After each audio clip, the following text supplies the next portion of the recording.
Okay, I think we are live. Hello, Niamo. Assalamu alaikum to you. And welcome to our guests and viewers.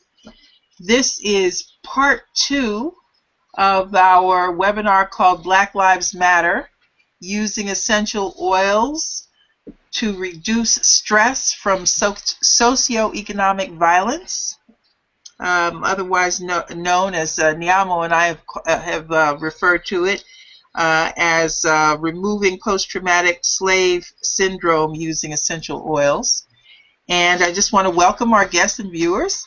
My name is Shakira Abdul-Ali, and I am in Trenton, New Jersey, and with my longtime sister friend and business associate Niamo Muid Davis. Niamo, you want to?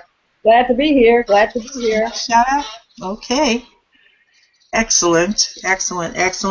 So, so last week we talked a little bit about how the remnants of slavery as a source of trauma has impacted the Black community in particular. But really, I mean, we're talking about any kind of stress. Psychological, emotional stress. Thank you. Psychological or emotional stress that will impact the body and the mind and the spirit, and how you can use essential oils to overcome some of that stress. But we really want to focus on the stress that people of that Americans of Black African descent have experienced as a result of the tradition and the remnants of slavery that have been present in our community. And we want to talk about how we can address some of those stressors by using essential oils.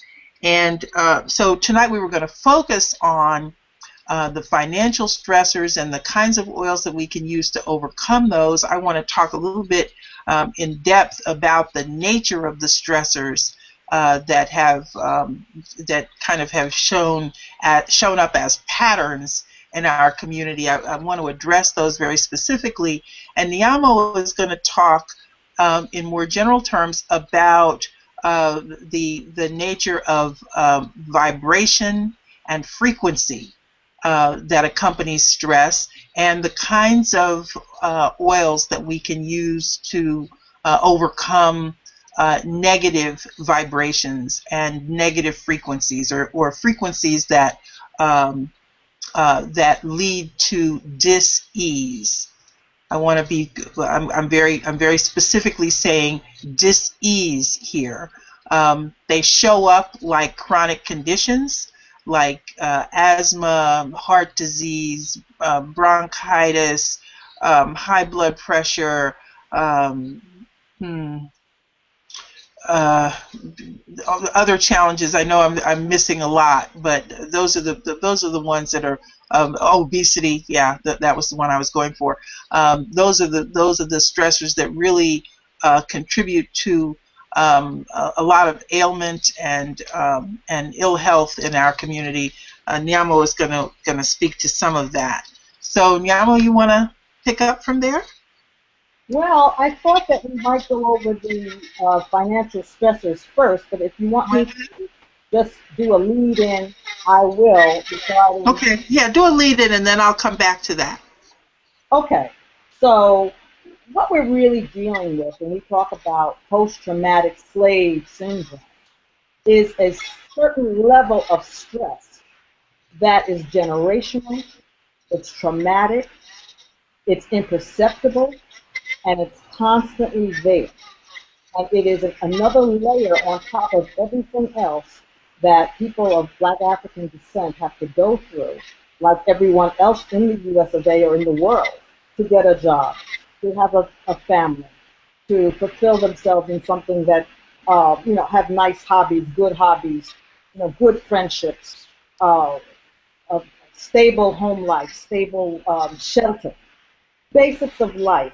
Then on top of the basics of life, you have every decision you make having to be filtered through the fact that ancestors that are only 2 or 3 generations back were susceptible and constantly reminded that they were not wanted, that they were nothing, that their value, their worth was nil.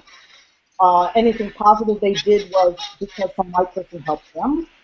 Um, a lot of negative self-worth denying kinds of thought patterns in the air, in the vibrations, in the frequencies, in the treatment, institutionalized into how people were treated. They were called the Black Codes, post-Reconstruction, Black Codes, and then institutionalized racism, wherein anything that's done positively by a Black person is because you were allowed to do it.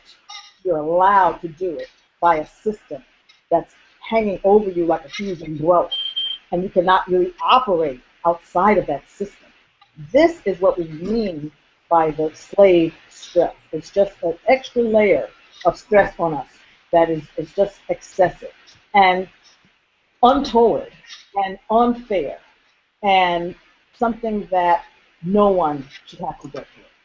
So these stressors have debilitated us and really worked a number on how it is we are as a people moving through. To the extent that the wealthiest man in recent times wrote a book that was titled, "Why Do White Guys Have to Have All the Fun?" I mean, the book was in relationship to him being a Black man, and he owned Beatrice and the Tropicana Company and other businesses, and he presided over a merger, and he had to make an excuse for the fact that he was Black. And it's why do people who have given the world so much have to go through this continually? It's like it's not weeded out yet. They're not through with it. Yeah, yeah, excellent. Yeah, perfect lead in, perfect lead in. And I'm so the conditions that you described, I think, are absolute explanations for the various attitudes that exist in the Black community in particular about money and wealth, because in fact we were brought to these shores as a form of money and of wealth. I mean, we were used, people bartered with Black bodies, people paid debts with the labor from Black bodies. You know, towards the especially towards the latter end of the 18th century, slave owners you would lease their slaves to go into the mines and rent bodies until they actually came across, until they realized that actually miners could take Irish immigrants in exchange for Black bodies, and because the slave owners would say, look, go use some Irishmen. My slaves are more valuable than they are. So it was, we literally were used for capital. So Black folk in particular developed a few specific attitudes around money and wealth. And that reflects still to this day in our community. So I just wanted to kind of review some of those attitudes that we have that have been holding us back. And Niamo is going to talk more specifically about the oils that we can use to change the frequencies of these attitudes and these beliefs, because each of these attitudes and beliefs kind of operate on a particular frequency, on a particular vibration in our own being, and we want to be able to move past those. But we first need to really kind of recognize what they are. So we've kind of collected these attitudes under a few specific titles that you'll recognize when you hear them. The first is, ain't never gonna mount to nothing. Okay, how many times have we heard that in the language of um, black individuals, who are now seniors, and maybe even some baby boomers. But the whole attitude is that, your life isn't worth much, and so therefore, you'll never amount to anything. And it kind of led to the kind of crabs in the barrel syndrome, where black folk maintained a habit of not only keeping themselves down, but pulling others down in the community who attempted to advance in any way. You can note the words of Carter G. Woodson in The Miseducation of the Negro, quote, "If you can control a man's thinking, you do not have to worry about his action. If you make a man think that he is that he is justly an outcast, you do not have to order him to the back door. He will go without being told, and if there is no back door, his very nature will demand one." So that's kind of the attitude that gets expressed in the saying, "Ain't never gonna amount to nothing." We know that this is not true, but this is still an attitude that exists in some of the actions and the perspective and the attitudes of Black Americans in some parts of our community. Another attitude is, "I got mine, you get yours." This kind of this is a distinction that got borne out that got played out in the whole house Negro, slave Negro, and I'm using the Negro in exchange for the N word that we're familiar with. This is this is kind of like kind of the competition that persisted in, or that grew up in the Black community, got played out a lot in the whole area of color. One of my colleagues calls it a pigmentocracy, whereas the lighter you are, the closer you are to the closer your skin tone is in relationship to a brown paper bag, the more value you had. And so that got reflected in the kind of, "I got this, I have this advantage, and how you get one is your business. It doesn't have anything to do with me." Um, uh, some of the achievers who were committed to helping others, folks like Booker T. Washington, Frederick Douglass, Harriet Tubman, Mary McLeod Bethune, were there, but they kind of they certainly were the ones who fought that mindset that that somehow or another, if I get if I help you to get an advantage, that somehow I'll lose mine. There were heroes and sheroes in our community who fought that, but many did not. Many fell. Many surrendered to the lie.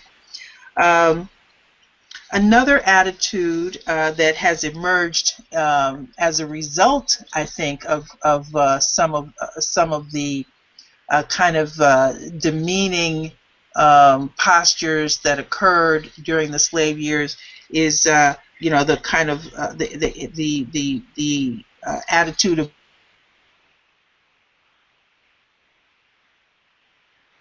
buying what we want. This kind of gets represented in the practice of let me see if I can describe this. I think Booker T. Washington actually described this well when he talked about some of his reasoning for creating or building the Tuskegee Institute. He said that he would sometimes walk by kind of ramshackle little units and he would hear slaves inside either playing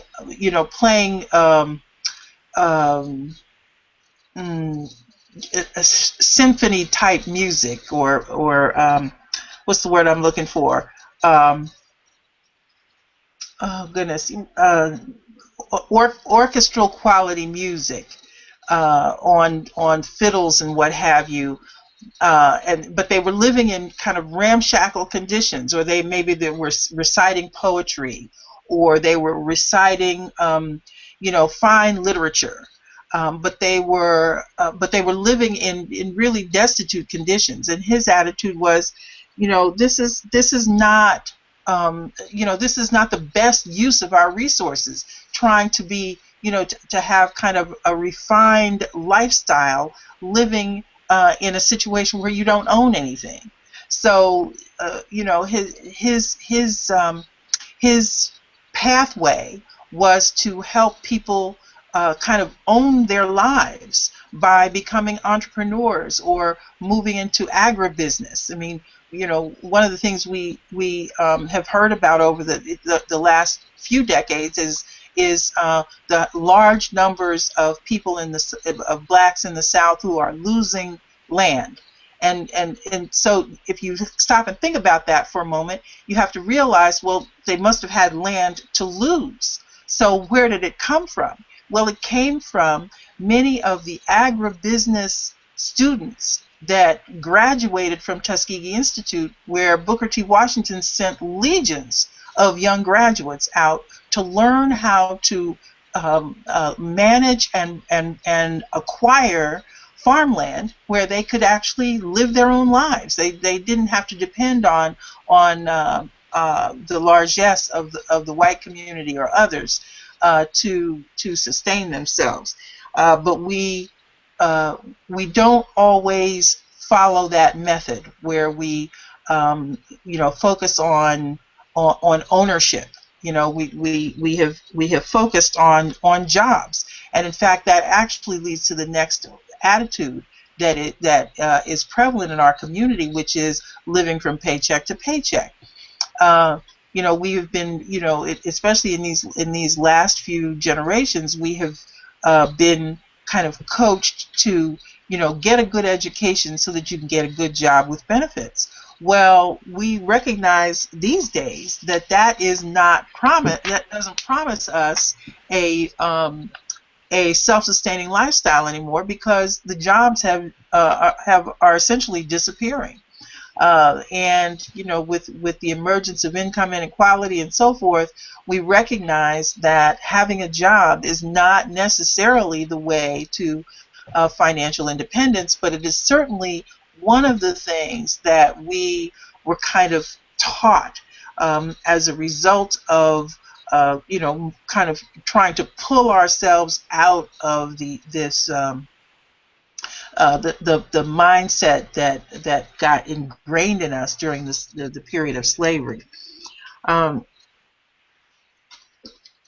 Another attitude that kind of has emerged from this whole paycheck to paycheck thing is, I call it no business, no peace. And I mean,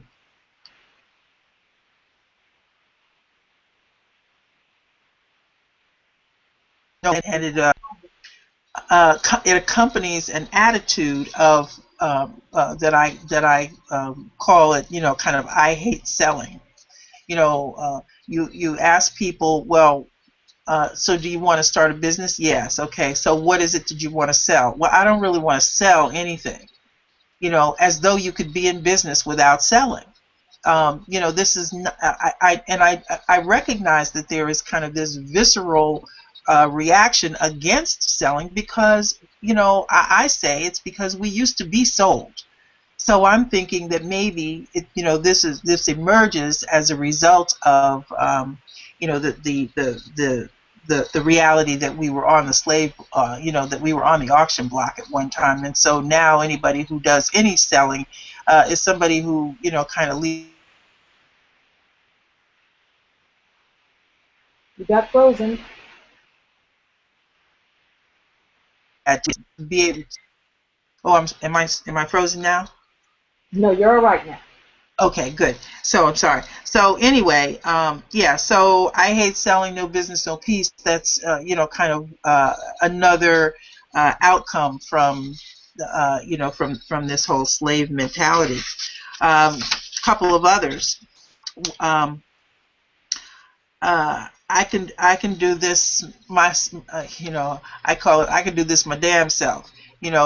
Meaning 100% of nothing versus 10% of something. A lot of times when we do take it upon ourselves to go into business, we mistakenly believe that we have to do it all on our own, and if we partner with anybody, that somehow we're losing. But the reality is that there are very few entrepreneurs and no very successful entrepreneurs who have ever done anything entirely on their own.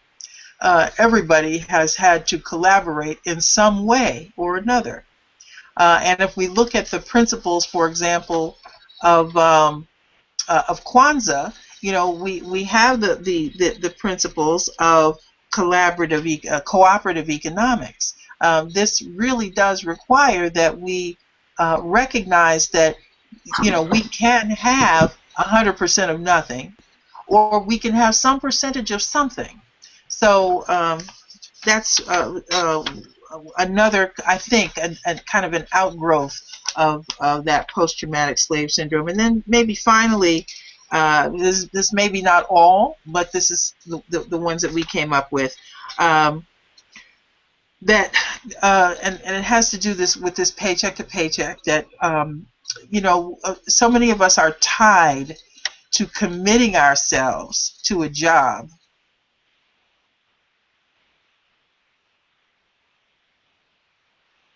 Frozen. There's a house organize the work that we do. Now, this is all well and good. Wrong with that. I'm not suggesting that that nobody should go for a job. I'm just suggesting that again there is a sort of patriarchy, I guess, associated with this idea that somebody else should take the responsibility for organizing the work that you do. When you have a job, that's essentially what happens, right? Somebody else has organized the delivery of service or the delivery of a product. They have figured out what is required for the best delivery of that product or service, and then they hire you to actually implement that process. So that's fine if you're satisfied with the income that they are giving you in exchange for your talent, your expertise, and your time.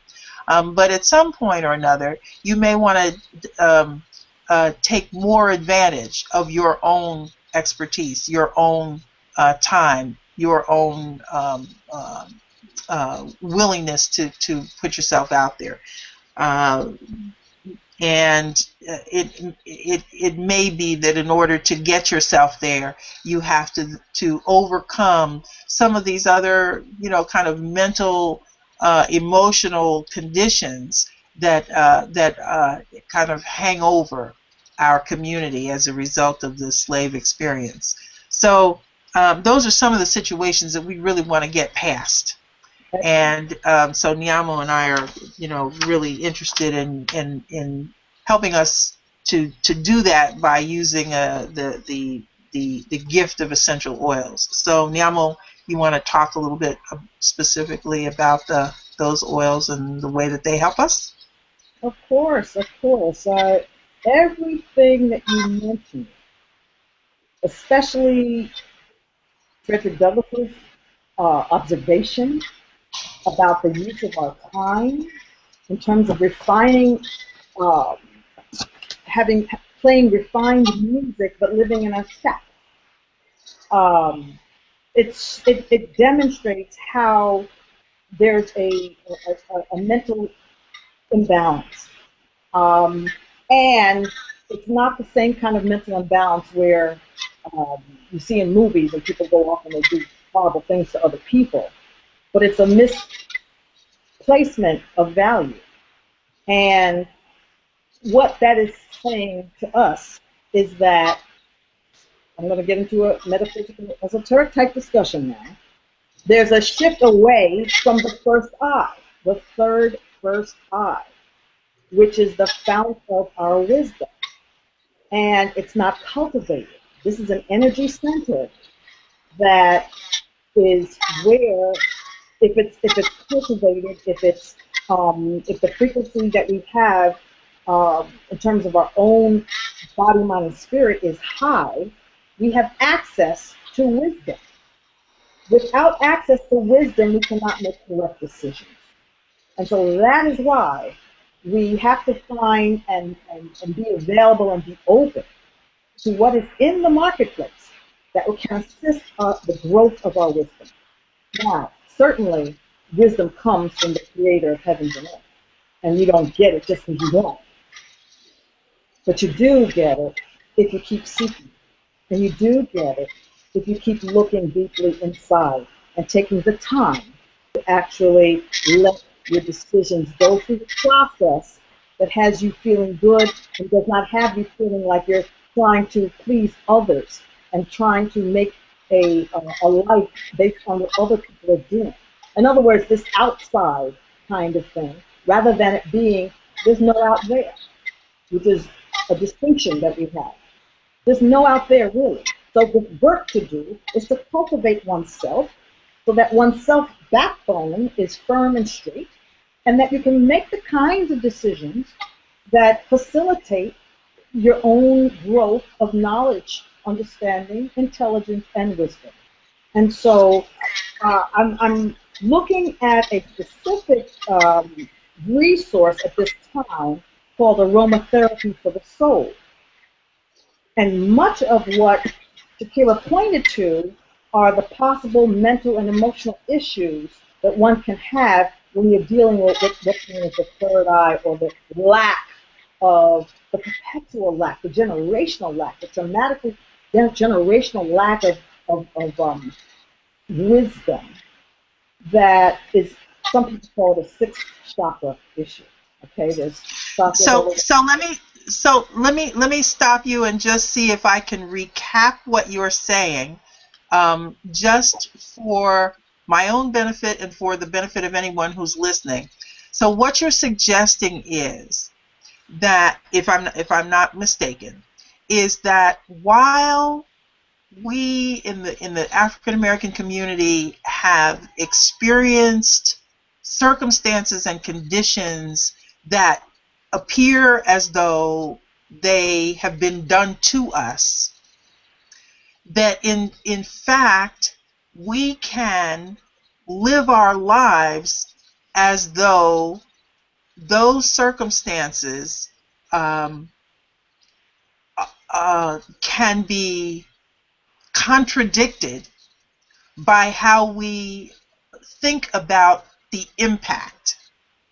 In other words, we can look at the attitudes that were generated by disrespect and mistreatment, and say to ourselves, that is how someone else saw me. I don't have to see myself that way. Am I getting there? Yes, and it's the reason why it is so deep is because it's not just somebody who saw them that way. It's an entire environment. It's an entire environment that sees me or my people a certain way, and therefore conducts itself in a certain way. And I've become trained to respond in a certain way or guide my own steps in a certain way. And we're saying in this moment, stop. It is now time to not react, but to be proactive. And this is a third eye issue. Third eye, first eye, mind, body, spirit, whatever you want to call it. It's something that requires of us that we acknowledge, first of all, the mental and emotional issues that are being affected. And I want to read what those are from the Aromatherapy of the Soul. Those issues are unwillingness or inability to see something that is important to your future advancement, feeling that you are at a dead end, overly detached, or not grounded in the world, inability to concentrate, feeling that you have no intuition, lacking imagination to define your life goals, feeling you must intellectualize and control the outcome of your actions, blocked or overly active imagination, overly idealistic, and constant excessive expression of your ideas and thoughts. So that's running the gamut from the sedentary person who won't even go on the protest line to those who are shouting the revolutionary rhetoric. Okay? And so the life lessons that are possible when you see this imbalance that we're characterizing as post-traumatic slave syndrome is that we can be open to new ideas from the wisdom of our inner selves and from others. There's a strong Ubuntu component. We are. I am because we are. It's really we are because we are. This Western way of thinking, however, is extremely I am because I am. And I'm not talking about the religious concept, the spiritual concept. I'm more talking about what defines a person as he or she moves through life is the welfare of the group or an individual egotistical, persona. So if we want to have self-realization and esteem and feel adequate and have a flourishing imagination, be able to concentrate, and actually grow into becoming visionaries and have peace of mind and the ability and insight to learn from our experience, we have to conduct ourselves and make the kinds of choices that will lead us in those directions. And so the essential oils, the number one essential oil that I talked about last time, that has us be much more present to those kinds of learning experiences and values that I just read from. Number one essential oils is frankincense. There are several different. Say it again. Did you say frankincense? frankincense? Essential oil is the number one oil. Okay? What we're talking about is the mood that we bring to life.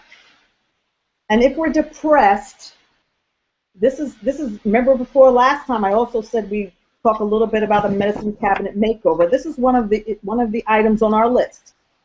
For mood and depression, instead of the Prozac, which we know in the news everywhere, it's that you should not take that. It will make you suicidal. I have personal experience with this. It's true. And prescription SSRIs, which I guess are depressants, antidepressants.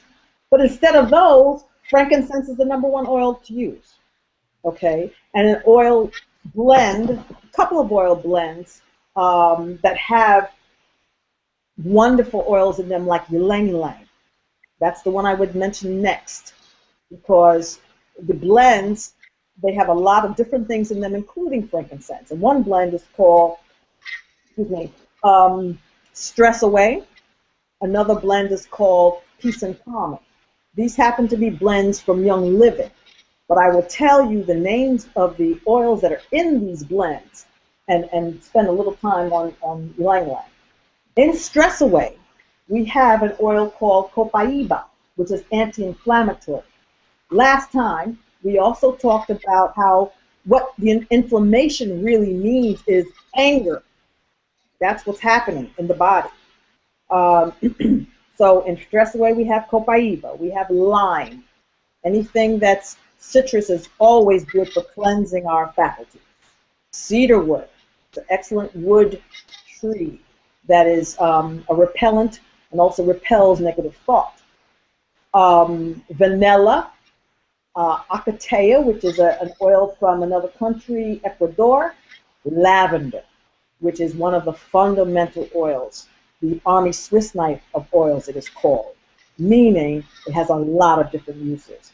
And then that's in a coconut oil base. That's Stress Away. That's a blend that can help in slightly the same way that frankincense can help, except with frankincense, what you have is an alignment and an opening to your higher self.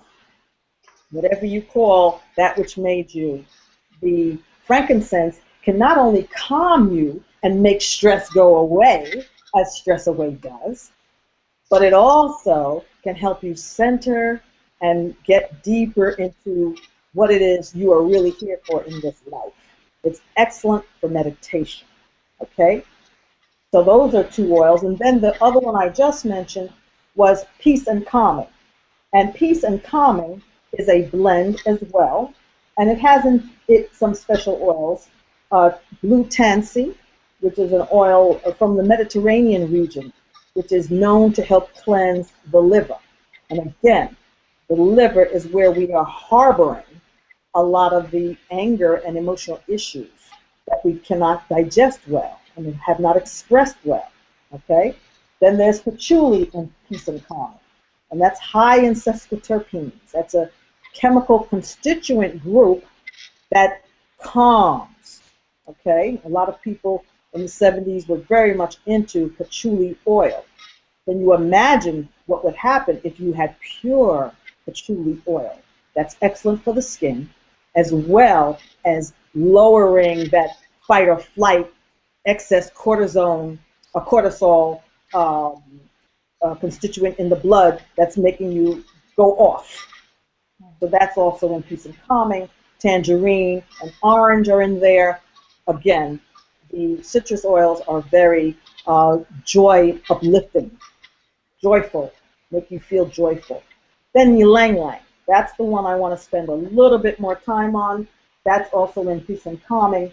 And why I like it so very much is because ylang ylang helps at least the females, and I'm speaking as one, to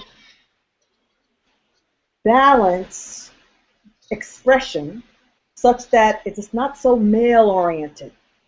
A lot of the women in our community have taken on behaviors as if, because they had to, number one, as if they were in control of everything, including typically male roles. And so a lot of times the females in our communities operated from the perspective of, how can I solve that? Instead of the nurturing, how can I love it more? So we had to play, because of the slave experience, both roles. With ylang ylang, which means flowers. It's from the Philippines and the Melanesia part of the world, Pacific Ocean. With that, we don't have to play that. We don't. It just calms that down. Everywhere we look, we see that it balances male-female energies. To the point where... Niamo, it's interesting that ylang ylang is one of the oils that also can be applied if you have high blood pressure. It helps to bring your blood pressure down. So that's interesting. Yes, I was just going to say that. I have the data here in front of me in terms of what it does. And it's from Madagascar, in fact, this particular Cananga odorata. So it does say that it's the flowers were used to cover the beds of newlywed couples on their wedding night. And it also promotes thick, lustrous hair. It's delicious smelling. The medical properties here in the essential oils desk reference that I'm reading from, the medical properties are antispasmodic, vasodilating, anti-diabetic, anti-inflammatory, anti-parasitic, regulates heartbeat. So you can see that the properties that it's known for are very calming and balancing and adjusting to the body. Where in the African American community, for those whose parents were and grandparents and ancestors were slaves here, a lot may be going on in the body that will reflect out as spasmodic, diabetic, inflammation everywhere, parasites in the body, like yeast infections, and then, of course, the high blood pressure. Okay? So specifically, it is used, it can be in help in cardiac arrhythmia, according to the book. Cardiac problems, I'm reading from the book. Anxiety, hypertension, depression, hair loss, intestinal problems. Balances the fragrant influences. Now, it's a very sweet smelling essential oil, okay? So you have this frankincense that has a certain smell. Now you have ylang ylang with a different group of scents and constituents. And it says the first thing out of the box is that it balances male-female energies. It enhances spiritual attunement. It combats anger. It's right in the book, I'm reading it. Combats low self-esteem. Increases focus of thoughts. This is what we're talking about. Filters out negative energy. There you go. There you go. Yeah. Mm-hmm. Restores confidence and peace. Yeah. Okay? And I've seen it. I've seen these properties actually unfold in my own life. Mm-hmm. Okay, I went through a divorce that was amicable because of the ylang ylang. Mm-hmm. I was able to glide through the divorce without a lot of excess expression of negativity with the help of the ylang ylang. Okay, so it's an excellent oil, and we have to look into using what the Creator gave us of plants and of herbs, and now with the 21st century allowing us to diffuse oils of a certain caliber, of very, very high quality.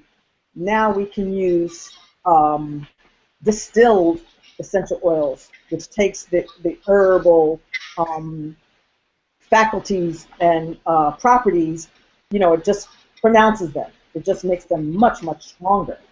Okay? So what happens when you use oils like frankincense and ylang ylang is that your frequencies gets raised. Okay? It gets raised much, much higher. Now, each essential oil has its own frequency, and they range from 52 to 320 megahertz. And that's the frequency of rose oil, okay? And what happens in healing is that the body heals itself.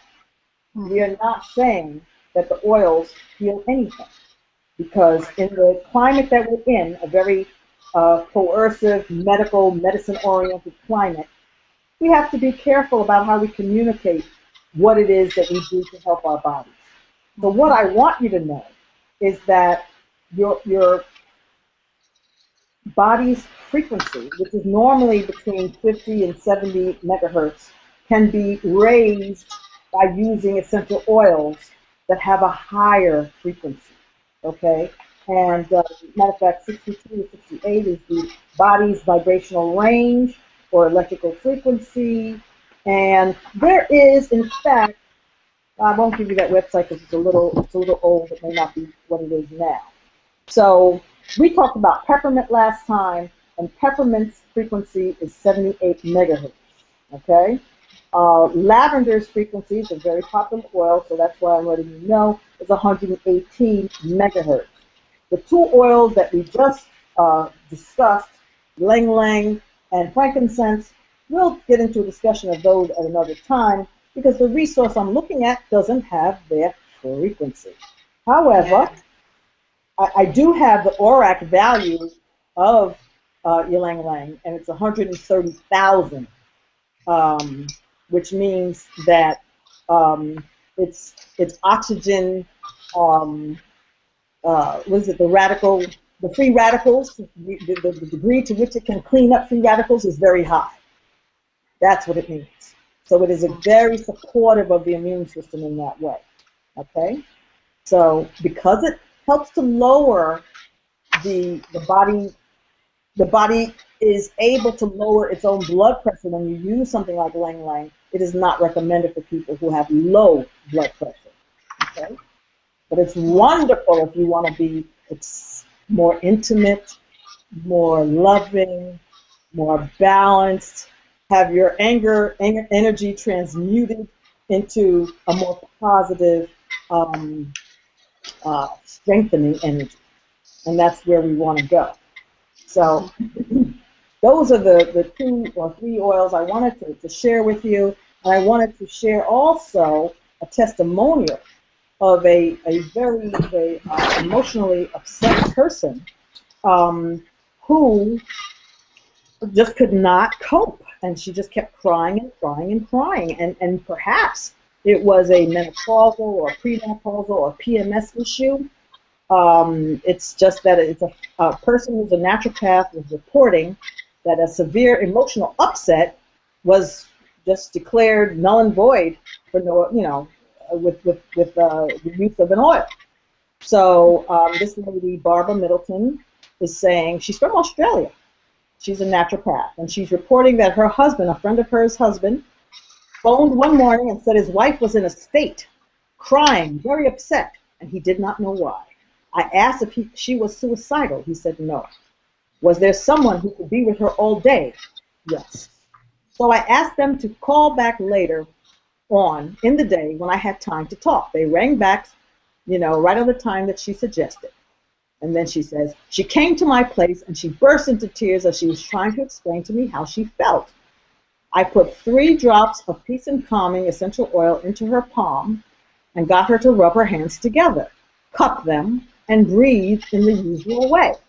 Now, a lot of you have seen us use the oils, and because she's saying what she did, I'm going to use joy to do it, okay? She put 3 drops of peace and calming into her hand. I'm using joy, but trust me, it's a nice feeling to use joy for this manner, and in this manner. She put 3 drops in her hand, in her palm, got her to rub her hands together, cup them, and breathe in the usual way. Then she went into the room for 3-4 minutes because she didn't want her to feel that she was being observed.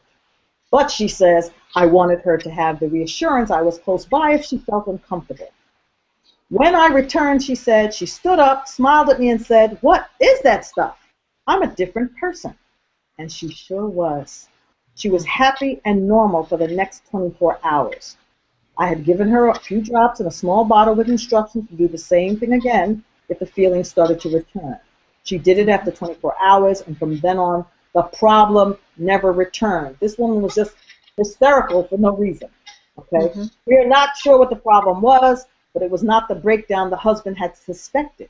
Maybe it was hormonal. We just don't know. The peace and calming worked fast and thoroughly, and she had no problems after that. The reason I brought that up is because it's a very recent, it was this past fall, this particular oil testimonial. So that's why I thought I would bring it up. While you speak, Shakira, perhaps I'll look for one with frankincense or ylang ylang in it. Well, I actually had 5 oils that are blends that I wanted to mention specifically in relationship to aromatherapy for financial and economic stressors.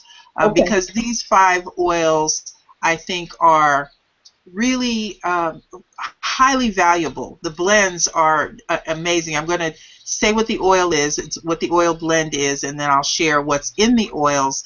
You can, kind of give some commentary about what the individual qualities are of these oils. But I wanted to mention these 5 because these are specifically oils that I personally use and have helped myself to move beyond my own financial stresses. Okay. So the first one is Awaken. Awaken is a blend of several oils that bring about inner awareness and awakening. And one of the things that we really want to stress here is that we have everything we need for our own sustainability and success. We each come into the universe with all that we need. The Creator has seen to that. The problem is we forget it. And often we are forced into forgetting it, or not often, but there are circumstances that force us into forgetting it, slavery being one of them. But we, long after this, the slavery has ended, the remnants of the memory of that has stayed inside of ourselves, and so we have to force ourselves to remember who we are. And so Right. Awaken is one of those blends that helps us to do that. It helps bring about true understanding of our own self-image. It helps us to move into desirable transitions. Excuse me. And the oils that the oils that are inside of Awaken, actually there are several blends. It's interesting. Awaken is a blend of several blends. So the blends include joy, present time, harmony, forgiveness, and dream catcher. And so, yeah, so those oils, you can see by their titles, the kinds of things they might contribute to your well-being. Joy, present time, meaning we really have to kind of force ourselves to live in the here and the now, not back then when slavery was happening, not in the future when we can anticipate, or we can we think about the possibility of danger and challenge and disaster, about what may happen. None of that has happened, but we're living as though it has. But if we can force ourselves to live in this present moment, where we can face whatever it is that is right here, right now, we have power. We have power in the present moment. Nothing we can do about what happened yesterday or 100 years ago. Nothing we can do about what will happen tomorrow. We can only impact what is going to happen right now, right here. Harmony, of course, is something that we need to find. We need to find balance. We need to find a way of living with whatever is in the here and the now. Forgiveness, obviously, we want to forgive ourselves, certainly, and forgive whoever may have done things to us. And the reason that we want to forgive them is not to free them, but to free ourselves from whatever anger, animosity, bitterness that we may be harboring, based on what was done to us, not even then for the benefit of the perpetrator, but for our own well-being. We cannot move forward when a portion of our energy is being spent on animosity towards someone else. That's energy that we are wasting, that we're unable then to apply to our own success and advantage. So forgiveness is an important quality. And then dream catcher. We need to create a vision for our life. Kind of a dream state for our life that we can move towards. So we want to catch those dreams and hold on to them. So those are the oil blends that live inside of Awaken, and that can support us in moving forward. The other one is Magnify Your Purpose. Yes. Magnify Your Purpose is specially crafted to stimulate creativity, desire, focus, and motivation. And here there are a number of essential oils, not blends, that contribute to the making of Magnify Your Purpose. They include sandalwood, which is a spiritual oil. Niamo, you can say better what these oils do. But sandalwood is a spiritual oil. It helps us to get focused and grounded. Again, it's a wood oil. Wood oils tend to, kind of give us firmness. It gives stiffness to our spine, if you will. So sandalwood, nutmeg, ginger. These are two spices. We often use these spices to sweeten and flavor our food. It gives sweetness and flavor to our life as well. Rosewood, patchouli. Niamo spoke about patchouli, sage, and cinnamon bark. These are your purpose. They help us to seize initiative, overcome procrastination and self-pity, and they really do help us to magnify the purpose of our own lives. And then the final two, one is called transformation. Very, very powerful oil. Just as joy is an oil that you can use wherein if you're feeling any kind of depression or, any kind of low spirit, any kind of disappointment, anything like that, joy, you can't have a bad day if you're using joy oil. Well, just as joy is to a day of depression, transformation is to a day of procrastination and stagnation. You can't stay in the same place if you're using transformation oil. It's you will move. Something will shift inside of you, and then you will begin to create shift in the universe using transformation oil. It empowers and upholds changes that you want to make in your belief system by replacing negative beliefs with revitalizing new thought patterns and a transformation in behaviors, emotions, and attitudes become possible when you're using transformation oil. It's comprised of several single oils, lemon, which is a cleanser, as you know, it's one of the citrus oils, one of the cleansers that Niamo spoke about. Frankincense, rosemary, sandalwood, peppermint, cardamom, clary sage, and balsam fir, Idaho balsam fir oil. So these are the oils that make up transformation oil. I have a testimony about it. I was able to successfully transition out of a 24-year relationship, marriage, that probably should have been ended 10 years before that. When I finally got out of that relationship, even my children asked me what took me so long. So, it was something that, what can I say?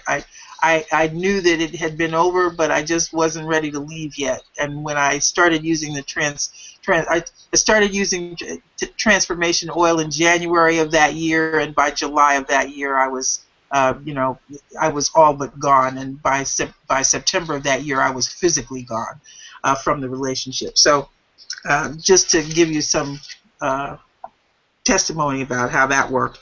And then the final oil that I want to suggest is one in cases, it's a case where if there is a case where you are feeling like you are completely trapped inside of your financial situation, like you see no way out, I want to suggest that is an emotional state that is causing that feeling of stuckness. And for that, you may need a very powerful oil. And so we recommend a blend called Sara, S-A-R-A, Sara.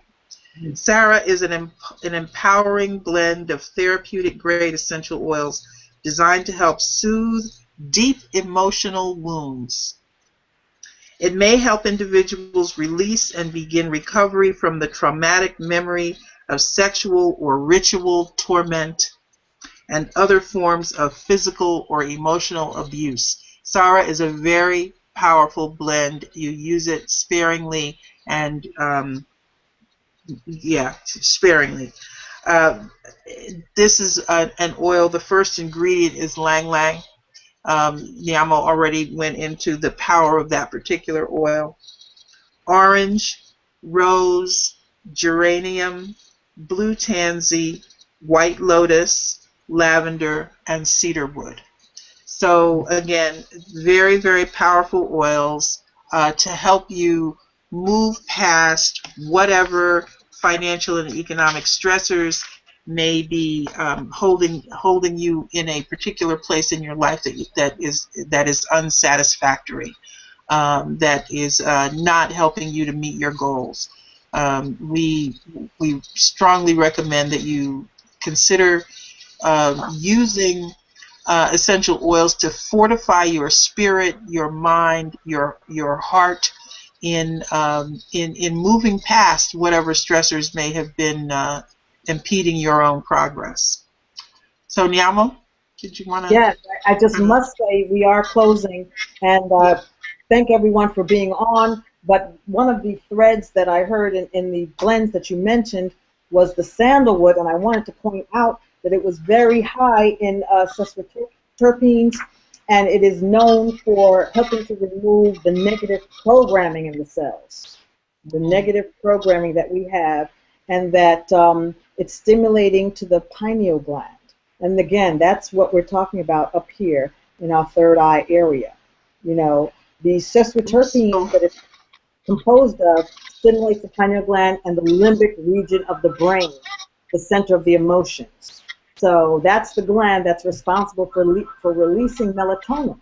And it's a powerful immune stimulant and can be very grounding and stabilizing. And so that's sandalwood, and it's a powerful, powerful oil, and a few of the blends that you mentioned had it as an ingredient. Great.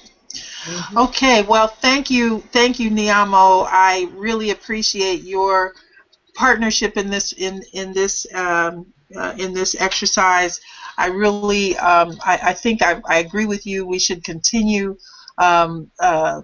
meeting like this, maybe once a week, once every other week, to review the kinds of oils that people can use to free themselves and to build their own, to build lifestyles that are fulfilling and abundant and prosperous, and allow us to contribute at our highest levels, and really to achieve our purpose. So yeah, so we continue to look for the Black Lives Matter hashtag. We'll continue to kind of broadcast under that hashtag, and really just kind of focus on the kinds of things that we can use to help ourselves move forward. That's the objective. We don't want to rely on others for handouts. We want to be able to reach across and pull each other up hand to hand, and this is a way that we can do that. So hand to hand. Yeah, hand to hand, hand to hand. Absolutely. Okay. Well, thank you, everybody. We're going to sign off here, and we will see you within a week or so. Look for our link.